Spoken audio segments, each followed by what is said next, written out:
Tópico 8. A quantificação da resposta farmacológica. Tudo que a gente viu até agora vai culminar com esse tópico, porque nós vimos as características gerais das ações dos fármacos, desde o aspecto celular, como mediante a ação de receptores acoplados à proteína G, receptores associados a enzimas, canais iônicos, vias de transdução, e a própria interação fármaco-receptor propriamente dita.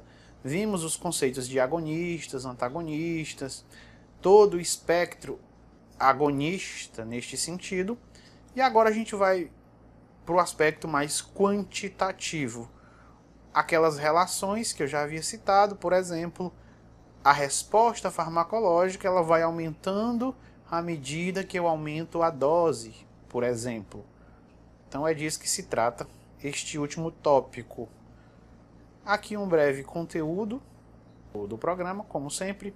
Vamos abordar a relação e a curva concentração-efeito, CE50, afinidade, eficácia, potência, são alguns termos que nós vamos definir bem. Já havia falado um pouco de afinidade, eficácia e potência, mas agora a gente vai definir de maneira mais detalhada. Vamos abordar a relação e curva dose-resposta, mostrar a diferença entre concentração-efeito e dose-resposta, índice terapêutico, janela terapêutica, margem terapêutica, DS50, DT50, DL50, são outros conceitos que nós vamos abordar. A noção de receptor de reserva também é importante, e algumas relações gráficas também, como tipo agonistas plenos com agonistas parciais, agonistas plenos com antagonistas, agonistas parciais com antagonistas, e antagonista competitivo versus não competitivo, ocupação do receptor versus resposta biológica. Algumas relações que iremos abordar neste último tópico. Então vamos começar pela relação concentração-efeito. Coloquei também uma definiçãozinha aqui para a gente poder se situar.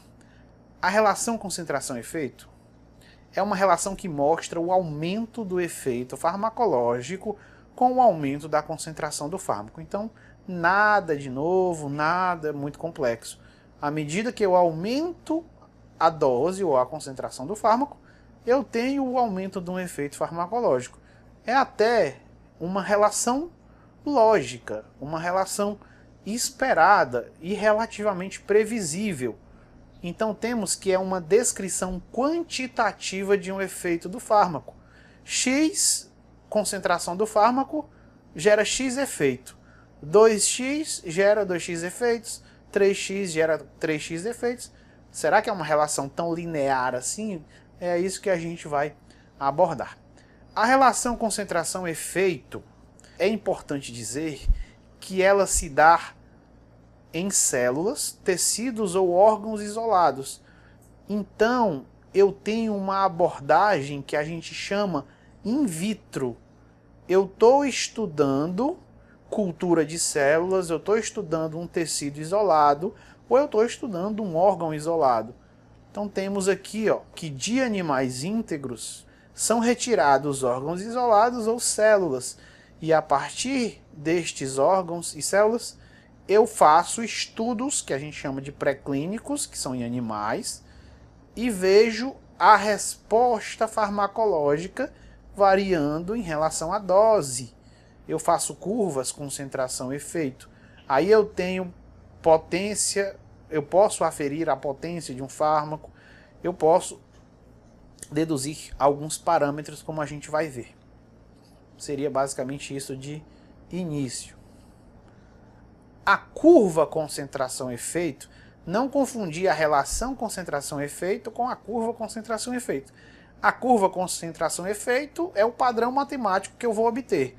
Aqui eu tenho, por exemplo, alguns tipos de tecidos. Eu tenho a veia porta, artéria mesentérica, artéria coronária, artéria basilar e veia safena. Aqui é um sistema que eu monto um órgão isolado, no caso um vaso. Isso daqui é uma hastezinha que prende o vaso. Aqui eu tenho um transdutorzinho acoplado. Quando a artéria, ou a veia, no caso o vaso, se contrai, ele puxa o transdutor e aí eu tenho a formação de um traçado. Olha a concentração. Concentração de 1, concentração de 2, de 5, de 10, de 20, de 30, de 40, de 50, de 60. À medida que eu vou aumentando a concentração do fármaco, eu vou aumentando a vasoconstrição, ou seja, é a resposta desse tecido. Como esse tecido é um vaso, a resposta desse tecido pode se dar por meio de vasoconstrição ou vasodilatação. Aqui no caso eu estou colocando, por exemplo, fenilefrina ou adrenalina, que são fármacos vasoconstritores. E à medida que eu vou aumentando a concentração desse fármaco neste banho deste tecido isolado, eu vou aumentando a resposta vasoconstritora. Aqui é um exemplo, né? Assim eu tenho a formação de um gráfico. Aqui no caso, primeiro é uma curva linear, no qual eu tenho neste eixo vertical o efeito e na horizontal a concentração. Então é uma curva concentração-efeito. Aqui no caso é uma curva linear, porque o padrão vai aumentando linearmente. Aí eu tenho várias concentrações, ó. Aqui eu estou adicionando várias concentrações, a concentração de 20 molar, 40 molar, 60 molar e 80 molar e 100 molar. Aí eu passo uma linha e eu tenho este padrão. Esta curva é uma hipérbole, então eu tenho um padrão hiperbólico. Essa é uma maneira de representar a variação do efeito em aumentos crescentes da concentração. Aqui eu tenho uma outra maneira de representação, por uma curva semilogarítmica. A utilidade de usar uma curva semilogarítmica é meramente de descrição mesmo. Porque aqui, dependendo da dose, dependendo da concentração, eu posso não observar muito bem essa alteração e pode ficar ruim de comparar gráficos. Já numa curva semilogarítmica, com um padrão, como a gente vai ver, sigmoide, a representação visual fica bem melhor, porque eu posso comprimir mais concentrações muito pequenas. E na faixa que o efeito varia mais, que é a faixa intermediária, eu tenho uma certa mobilidade para visualização. Então eu tenho concentração 1 aqui, ó, só para representar, 3, 10, 30 e 100. E aí eu traço uma linha e vou, e eu tenho um padrão sigmoide ou sigmoidal. Essa é uma curva semilogarítmica. Geralmente nós analisamos concentração e efeito por este padrão sigmoide, porque fica melhor de visualizar, como eu falei. Aqui, ó, eu tenho um padrão melhor de visualização, que é onde a variância de efeito se dá mais. Aqui o efeito varia pouco, com pouca concentração, e varia pouco com muita concentração também. Aqui eu tenho um platô de estabilização de efeito. Aqui na base é colocado em log. Aqui é linear mesmo e aqui em log, em logaritmo. Estou tentando dar só uma explicação geral para a gente entender. Então vamos lá de novo. Coloquei 0,01 molar do fármaco X. Estou colocando, coloquei 0,01, coloquei 0,1, coloquei 1, coloquei 10. E aí eu tenho este padrão aqui. Formei esse tipo de curva.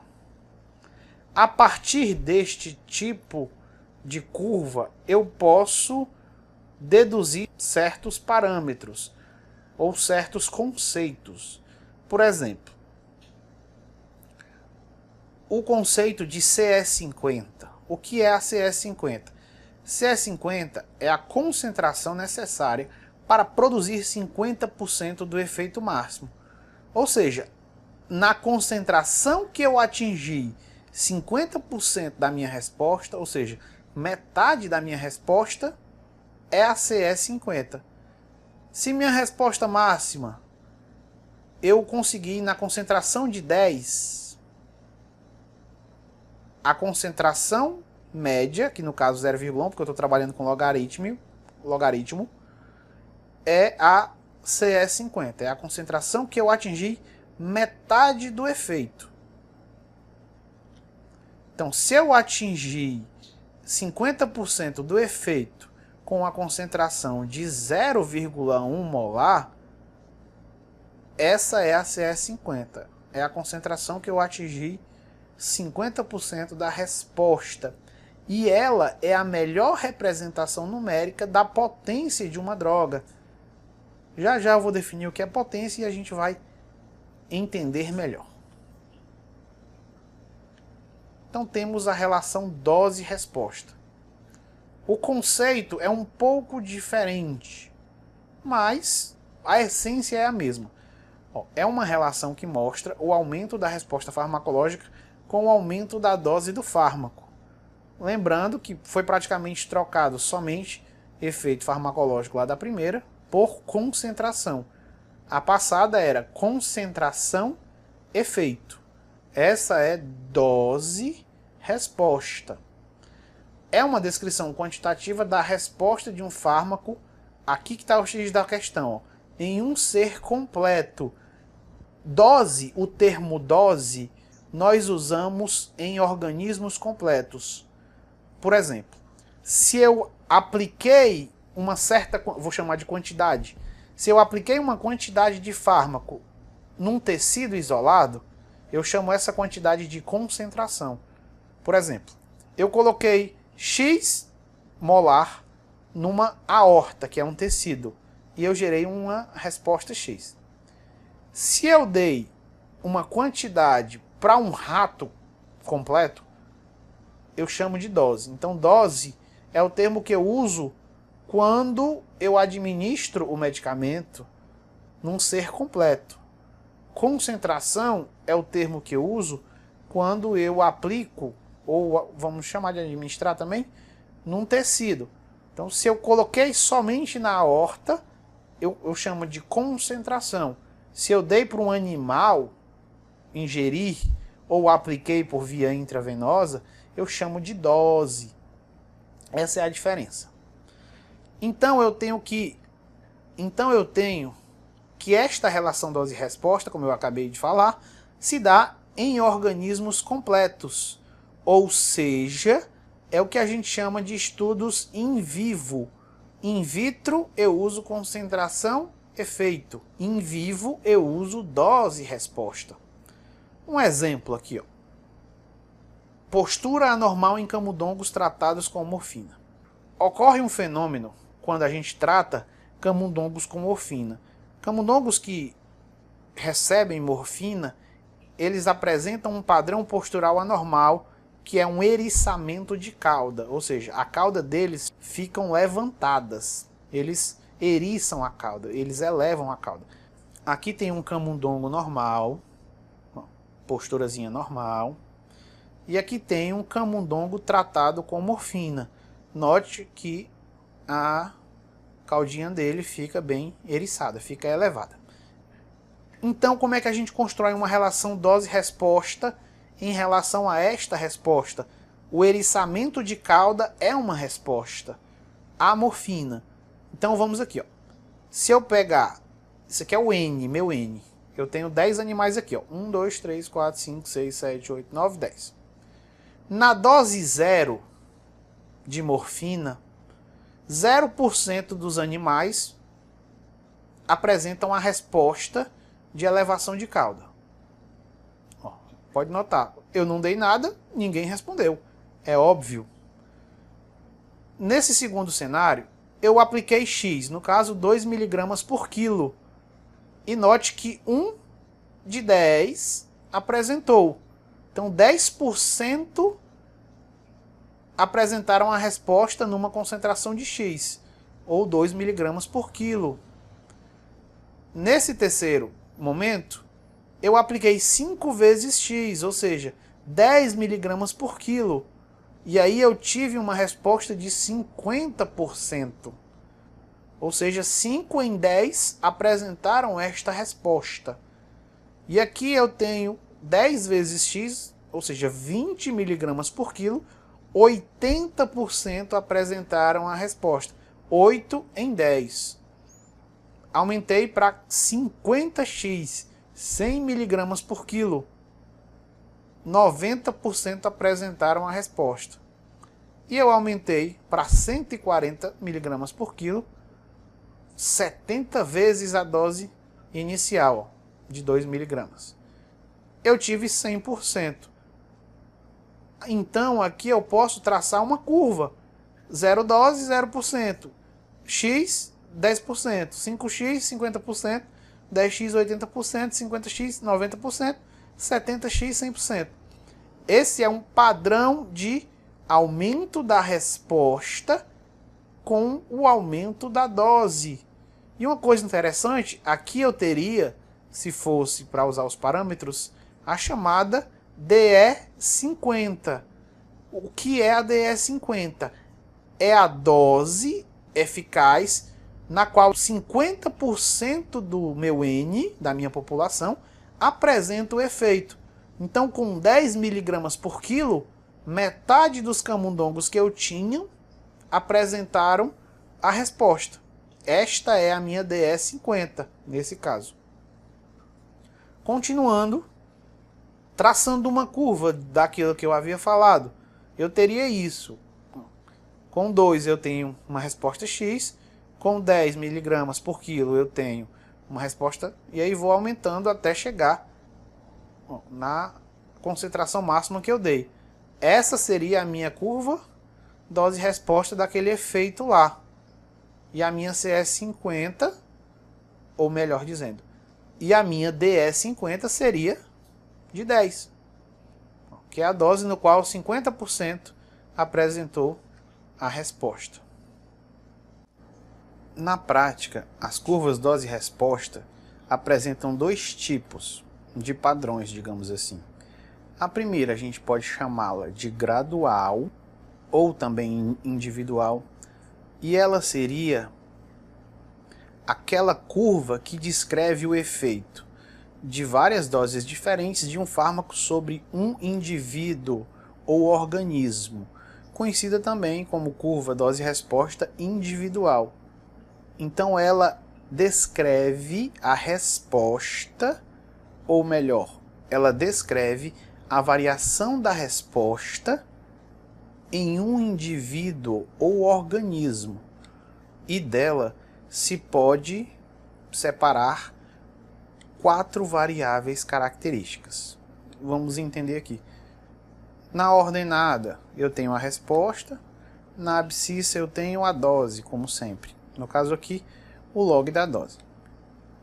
Temos essa mesma curva de padrão sigmoide, e aí a primeira dessas 4 variáveis que a gente pode entender e separar das curvas dose-resposta é o que a gente chama de efeito máximo, ou Emax. É o efeito que o fármaco vai fazer naquele sistema.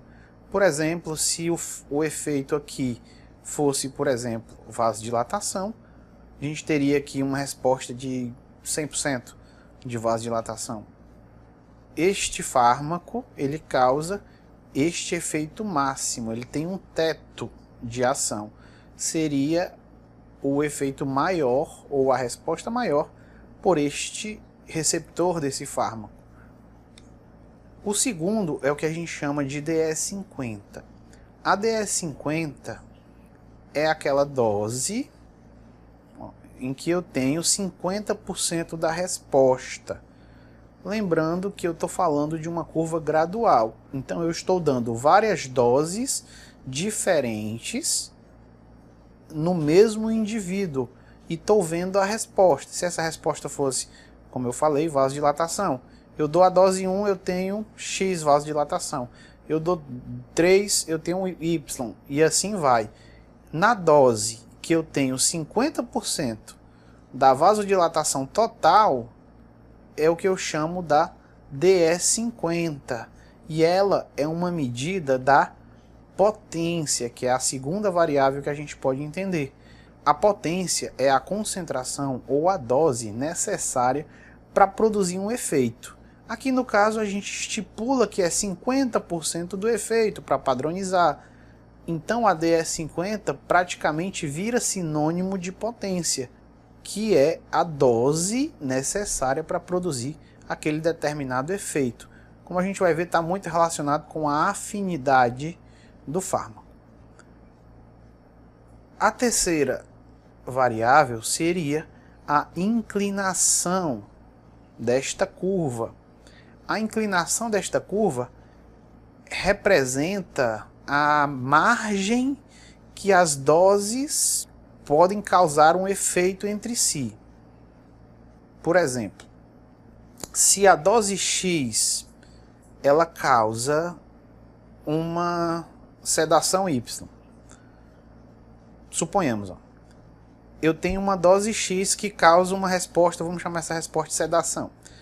A dose X causa uma leve sedação.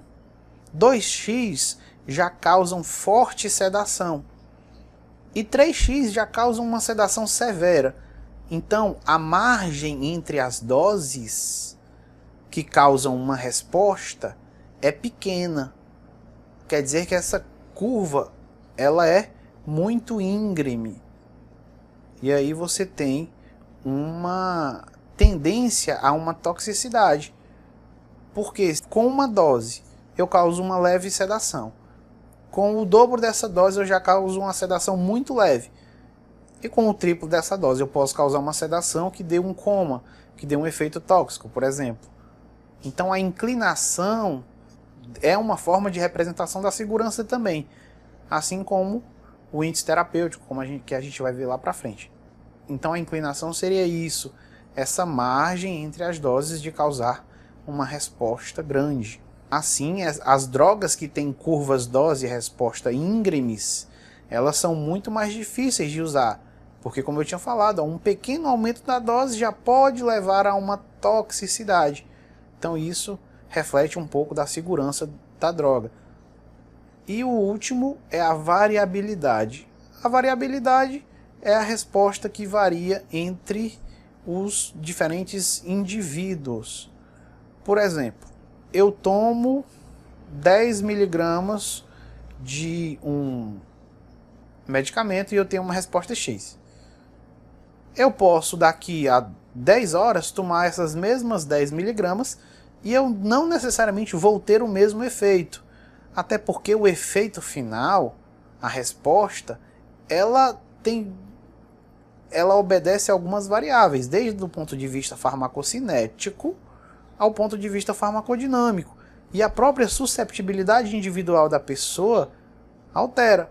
Por exemplo, se eu tomar uma dose X de um hipnótico de dia, eu vou ter um grau de sono, eu vou ter uma sensação de sono. Se eu tomar a mesma dose à noite, eu vou ter uma outra sensação de sono. É o mesmo indivíduo tomando a mesma dose, só que como eu estou em contextos em relação ao período do dia diferente, eu vou ter uma sensação diferente, eu vou responder diferente. Porque à noite, por exemplo, eu tenho mais melatonina, que é o hormônio que dá o sono. Então o cérebro, à noite, ele está mais predisposto a dormir. De manhã, ou durante o dia, eu tenho mais cortisol, e aí o cérebro está mais predisposto a acordar. Então o estado dos locais de ação, no caso o cérebro, para sedação, ele vai responder individualmente, ele vai responder diferentemente nesse contexto. É aquela coisa, se você comer com fome, você tem uma sensação X. Se você comer sem fome, é a mesma comida, é a mesma quantidade de comida, e você tem uma sensação de saciedade diferente. Por quê? Porque você não é o mesmo com fome e você não é o mesmo saciado. Você não é o mesmo nos dois sentidos. Então, a gente nunca é o mesmo em termos... Nós nunca somos os mesmos E aí, dependendo do período do dia, da hora, do contexto fisiológico, as drogas vão responder diferente. E aí não tem como você ter a mesma curva sempre. Claro que você tem um desvio padrão, você dentro de uma análise estatística você tem um padrãozinho aí, mas o mesmo não. Sempre vai ter uma variabilidade, mesmo dentro do próprio organismo, da própria pessoa. Seria basicamente isso em relação às 4 variáveis. Agora vamos a 3 conceitos importantes que já foram introduzidos: afinidade, eficácia e potência. Afinidade é a tendência que um fármaco tem de se ligar ao receptor. Afinidade é isso. Então, é uma medida, reflete apenas a vontade que o fármaco tem de se ligar, e apenas isso. O fármaco gosta muito de se ligar, de interagir com o receptor, ele tem uma alta afinidade. Então, em baixas concentrações, ele vai se ligar. Isso é a afinidade, que é uma medida da potência. E em termos de eficácia, eficácia é a tendência para ativar o receptor. Então, novamente, afinidade é a tendência que o fármaco tem de se ligar. E somente isso, de interagir com o receptor. Já a eficácia é se dessa ligação vai resultar a ativação do receptor. Por exemplo, um agonista, ele tem afinidade, ou seja, ele gosta de se ligar pelo receptor e ele ativa o receptor. Então ele tem afinidade e eficácia. Já um antagonista, ele se liga no receptor, porém ele não ativa o receptor. Lá das aulas passadas, ele estabiliza o receptor na conformação basal. Então a eficácia de um antagonista é 0. Um antagonista tem eficácia 0, porque ele se liga, mas ele não ativa, ele não consegue ativar. E um agonista inverso inativa o receptor, logo ele tem eficácia negativa. Vamos ver isso melhor. Aqui então, a droga ou o agonista se ligam com o receptor e formam o complexo fármaco-receptor ou ligante-receptor. Então essa tendência aqui, de A se ligar com R e formar a R, a gente chama de afinidade. A ocupação do receptor é governada pela afinidade. Quanto maior a afinidade, maior a tendência da droga se ligar ao receptor ou agonista. Agora, se dessa ligação, aqui só está dizendo que o A está ligado ao R, ou seja, que o agonista está ligado ao receptor. Se dessa ligação resultar uma mudança conformacional que vai ativar o receptor e gerar uma resposta, aí essa tendência de AR transformar-se em AR ativado, a gente chama de ativação, que é governada pela eficácia. Então o fármaco ele pode ter afinidade e não ter eficácia, como os antagonistas, como ele pode ter afinidade e ter eficácia, como os agonistas. Se essa eficácia for 100%, ele é um agonista pleno. Se essa eficácia for parcial, ele é um agonista parcial, como a gente havia abordado lá no começo. Aqui então é a interação básica de um agonista. O agonista se liga ao receptor, forma o complexo e desse complexo tem-se a ativação do receptor e gera-se uma resposta. Já o antagonista, ele se liga ao receptor e ele não gera nenhuma resposta. Então ele não consegue estabilizar o receptor na sua conformação ativa. Ele estabiliza na sua conformação basal, por isso ele não gera nenhuma resposta a nível de receptor. Eficácia com eficácia, sem eficácia. Então, nós temos que drogas com uma alta potência geralmente possuem uma alta afinidade pelo receptor, ocupando uma porção significativa de receptores, mesmo em concentrações pequenas. Então, se um fármaco consegue já gerar uma resposta considerável com 0,01 miligramas, ou seja, uma concentração baixa, quer dizer que ele tem uma afinidade muito alta pelo receptor, quer dizer que ele é muito potente. Então, o termo fármaco potente em farmacodinâmica não quer dizer que o fármaco produza uma resposta grande.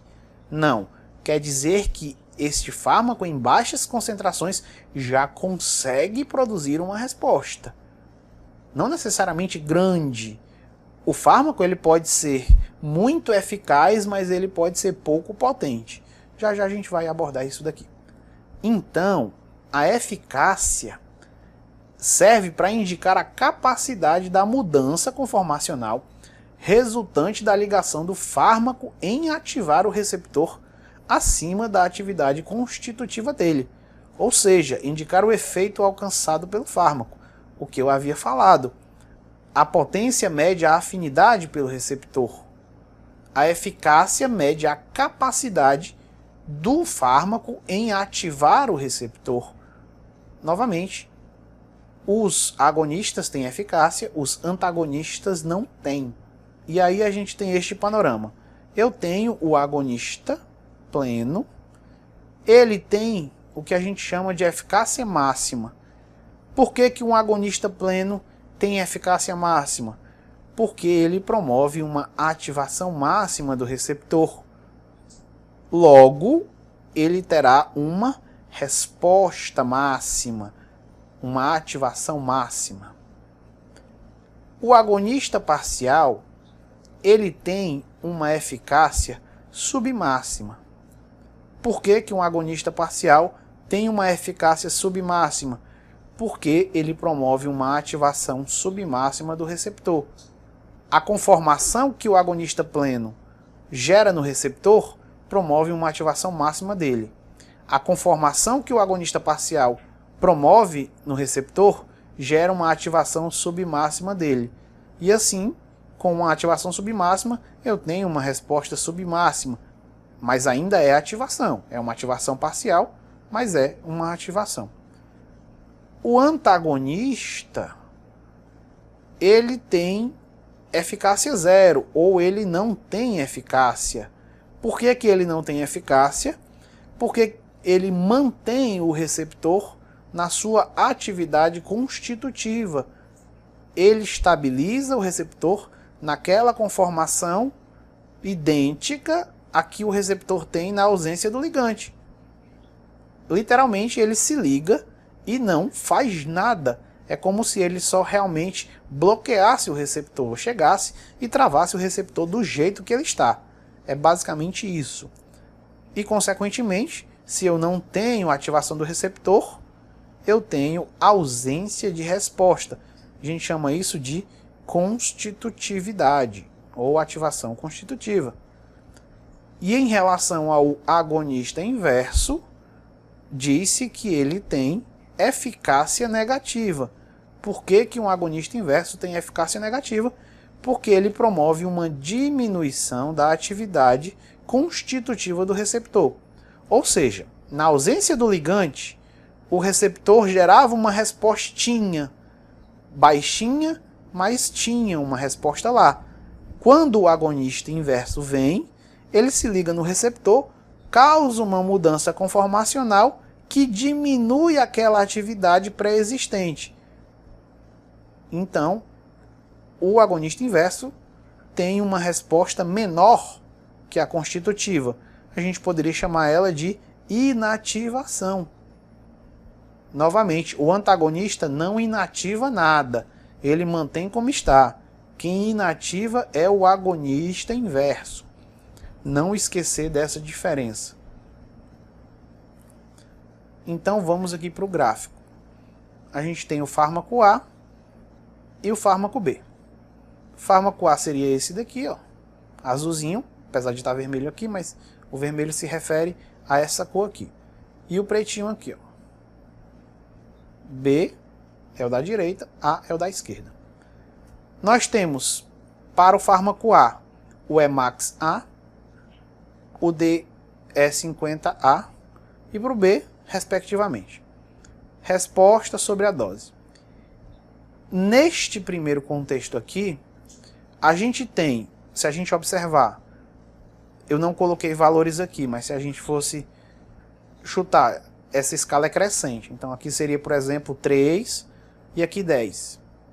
A gente tem que a DE50A é menor que a DE50B. Temos essa relação aqui, ó. A DE50 seria 3, por exemplo, e a DE50B seria 10. A dose eficaz de A para produzir 50% da resposta é menor do que a dose de B para produzir 50% da resposta.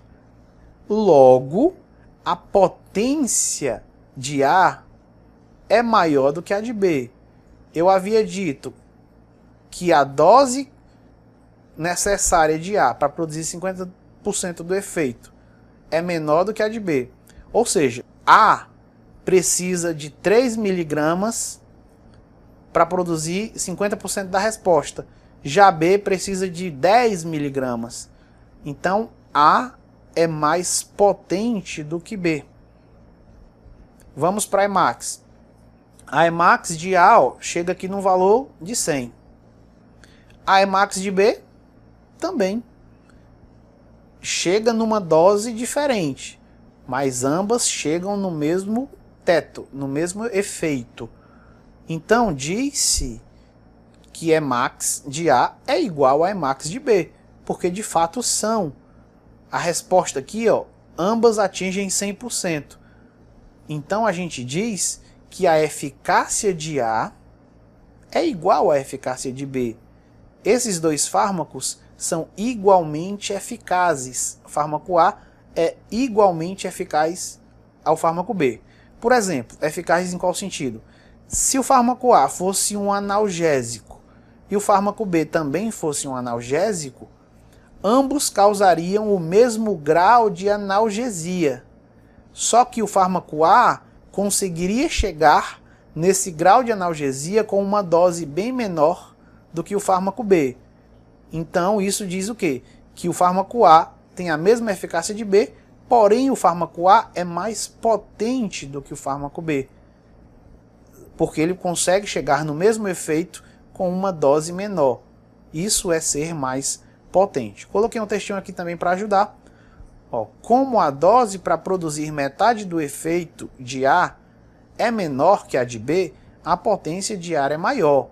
E como o efeito máximo produzido por A é igual ao de B, as eficácias são iguais. Isso eu expliquei bem direitinho. Vamos para a segunda condição, para o segundo gráfico. Então nós temos isso daqui. Mesma coisa, fármaco A, fármaco B. Emax de A, ó, 100, Emax de B, 50.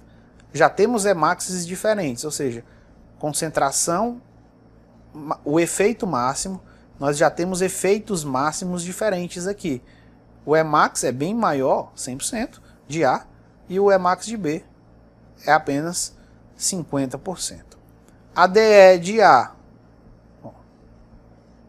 e a DE de B são iguais. Então vamos às considerações.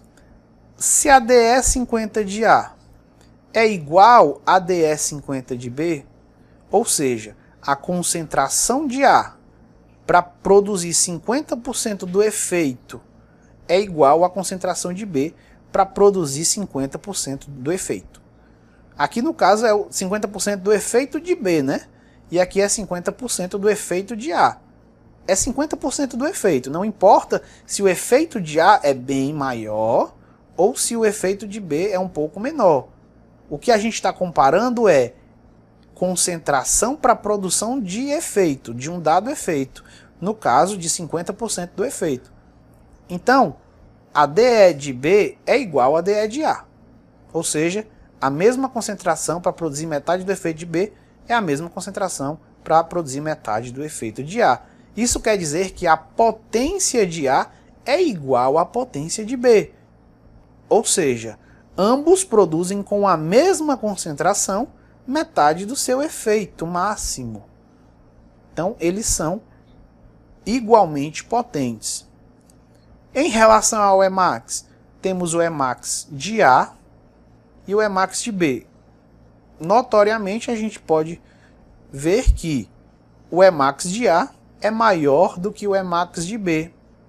E se o Emax de A é maior do que o Emax de B, ou seja, se o efeito máximo de A é maior do que o efeito máximo de B, a eficácia de A é maior do que a eficácia de B. Aqui o exemplo, se esse fármaco ele causaria, por exemplo, uma sedação bem profunda. E esse fármaco aqui ele causaria uma sedação leve. Aqui eu teria um fármaco que causaria grande sedação, por exemplo, um benzodiazepínico, e aqui eu teria um fármaco que causaria leve sedação, por exemplo, um antihistamínico. Tudo bem que é um efeito colateral, mas a gente está só comparando efeitos pontuais. Então, o antihistamínico ele tem um potencial de sedação leve a moderado, comparado com o benzodiazepínico, que é realmente um depressor do sistema nervoso central, ele causa uma sedação muito maior. Então, em termos de sedação, o benzodiazepínico é muito mais eficaz do que um antihistamínico. Aí o textinho, como a dose para produzir metade do efeito de A é igual a de B, as potências são iguais. Como o efeito máximo produzido por A é maior que o de B, a eficácia de A é maior. Então eu mostrei aqui duas situações. Uma que as potências são diferentes, mas as eficácias são iguais. E outra que as potências são iguais, mas a eficácia é diferente. Então a gente tem... E eu posso ter potências e eficácias diferentes também. Aqui a gente vai comparar alguns fármacos para a gente poder entender melhor essa relação entre potência e eficácia. Então vamos aqui no gráfico, relacionando uma resposta. Vamos colocar aqui o alívio da dor e aqui a dose. Eu peguei alguns fármacos como exemplo de diferentes classes e famílias farmacológicas relacionados todos com o alívio da dor. Vamos pegar o primeiro fármaco, seria a morfina. A morfina tem esse padrão aqui, ó, em relação ao alívio da dor. Aqui é o efeito máximo que o agonista chega, seria 100%. A morfina está aqui. O segundo fármaco seria a meperidina. O terceiro fármaco seria a codeína, que apresenta esse traçado. O quarto fármaco seria a hidrocortisona, que apresenta esse traçado. E o último fármaco, o ácido acetil salicílico, ou AS infantil, ou a aspirina, que apresentam esse traçado. Para explicar basicamente o que cada um é, a morfina é um agonista pleno opioide, que é uma classe química bastante usada para o controle da dor crônica, de dores grandes, de dores intensas. A gente pode notar pelos traçados, só olhando rapidamente em relação à potência, a gente poderia dizer que a morfina é a mais potente, porque ela está mais à esquerda do gráfico.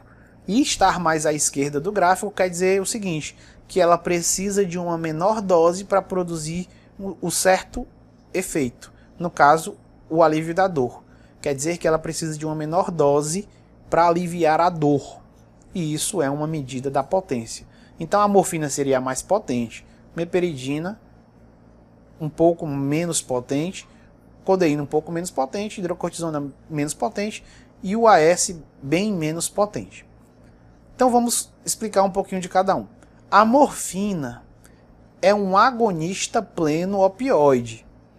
E de todos aqui, como eu falei, é a que apresenta maior potência. A meperidina é também um agonista pleno opioide. Ou seja, ao ativar os receptores opioides, ela promove a mesma resposta máxima que a morfina.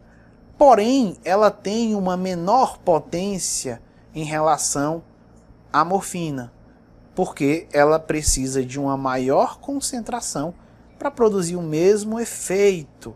Nesse terceiro aqui eu tenho a codeína, que é um agonista parcial opioide.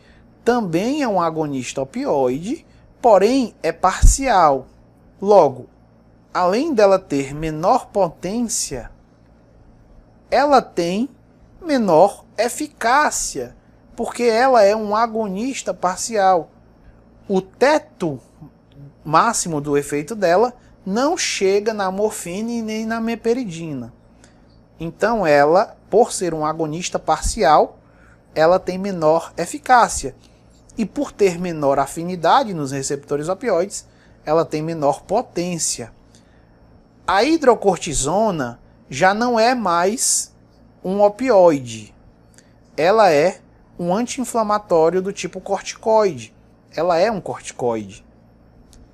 E ela tem, como a gente pode notar aqui, menor eficácia. Tem menor potência também, mas tem menor eficácia. Porque o efeito analgésico dela é bem menor do que da codeína, que é menor do que da morfina. Então, como analgésico, ela é limitada em termos de resposta máxima. E nós temos o ácido acetilsalicílico, que é um anti-inflamatório não esteroidal, um AINES, que possui menor eficácia ainda. O mecanismo de ação desses três aqui são iguais, que são o agonismo dos receptores opioides, sobretudo os receptores Mi. E aí você tem a analgesia, tanto central quanto periférica, por isso que eles são ótimos fármacos para o alívio da dor. Codeína não é tanto porque é agonista parcial, então ela não ativa tanto o receptor opioide. A hidrocortisona é um corticoide, ou seja, vai ativar os receptores corticoides. Ela é analgésica pela sua atividade anti-inflamatória, sobretudo. Esses três aqui, eles não são anti-inflamatórios, eles são analgésicos por excelência. A hidrocortisona e o ácido acetilsalicílico são anti-inflamatórios. Esse aqui é um anti-inflamatório do tipo esteroidal, ou seja, é um corticoide, e consequentemente é um pouco mais eficaz do que um anti-inflamatório não esteroidal. Os anti-inflamatórios esteroidais, eles são mais eficazes por conta do seu mecanismo de ação. O receptor de corticoide, que é um receptor citoplasmático, quando ativado, ele gera uma resposta anti-inflamatória muito mais potente do que a resposta ativada pelo AS. Ele inibe várias interleucinas, inibe a fosfolipase A2, inibe a própria COX, inibe diversas enzimas, proteínas e citocinas envolvidas com a inflamação. Já o AS, por ser um AINES, ou seja, um inibidor da ciclooxigenase, ele interfere apenas num braço da inflamação, que é o braço mediado pelos lipídios, derivados dos eicosanoides, as prostaglandinas. Então, o AS para apenas a mediação inflamatória, o AS para apenas o braço inflamatório mediado pelos prostanoides, sobretudo as prostaglandinas e os tromboxanos, que são estes mediadores lipídicos. Por exemplo, o AS não inibe produção de interleucina, não vai parar a interleucina 1, 3, 10, 9. O AS não inibe a produção da fosfolipase A2. O AS não inibe a produção de quimiocinas. O AS não inibe o NF-kappa-beta, que é o principal promotor da síntese de citocinas. Então, o AS é muito limitado, por isso que ele é pouco eficaz como analgésico puro. Ele para só uma parte da inflamação. A hidrocortisona para quase toda a inflamação. A codeína, a meperidina e a morfina já não param a inflamação, mas atuam no mecanismo de analgesia central e periférica, pela ativação dos receptores opioides. Então eu tenho uma mesma resposta, alívio de dor, sendo mediada por diferentes fármacos com diferentes mecanismos de ação. Agonista pleno, mais potente. Agonista pleno, menos potente. Agonista parcial e menos potente. É um outro tipo de agonismo, não deixa de ser agonista. Agonista dos receptores de cortisol e menos eficaz. Inibidor da ciclooxigenase e menos eficaz. Indo para o segundo tipo de relação dose-resposta, temos a curva ou a relação. Indo para o segundo tipo de relação dose-resposta, temos a relação agora quantitativa, ou quantal também conhecida. Essas curvas, elas são baseadas em respostas de tudo ou nada. Representam a fração da população que responde a determinada dose de um fármaco com um efeito específico. Ou seja, é uma curva de distribuição de frequências. Vou tentar explicar de uma outra maneira. Essas curvas, como eu tinha falado antes, ela serve para verificar a população que responde a uma certa dose com um certo efeito específico. Por exemplo, eu dei uma dose de 20 mg de um sedativo. Alguns sedaram-se, outros não sedaram-se. Essa é uma resposta tudo ou nada. Ou ceda ou não ceda. Claro, a gradual, ela mede os níveis de sedação. Sedou pouquinho, sedou médio, sedou muito, dormiu. Essa curva aqui, a quantitativa, a gente geralmente diz, baixou a pressão, não baixou a pressão, efeito diurético, não tem efeito diurético, efeito sedativo, não tem efeito sedativo. Então é uma resposta tudo ou nada. Vou tentar explicar melhor mais para frente. Em termos de parâmetros, ela segue basicamente a gradual. Você tem aqui o Emax, que é o efeito máximo, a DS50. Só que aqui a DS50 tem outro significado, como eu vou mostrar no próximo slide.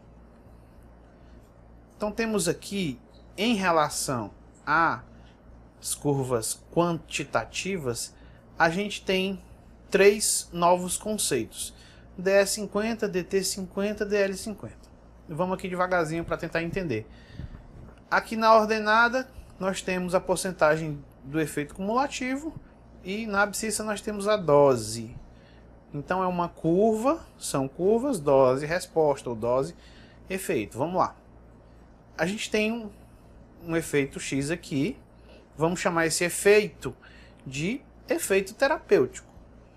Temos esse outro efeito Y aqui, vamos chamar esse efeito de efeito tóxico. E temos um outro efeito aqui, vamos chamar esse efeito de efeito letal. Então são três efeitos.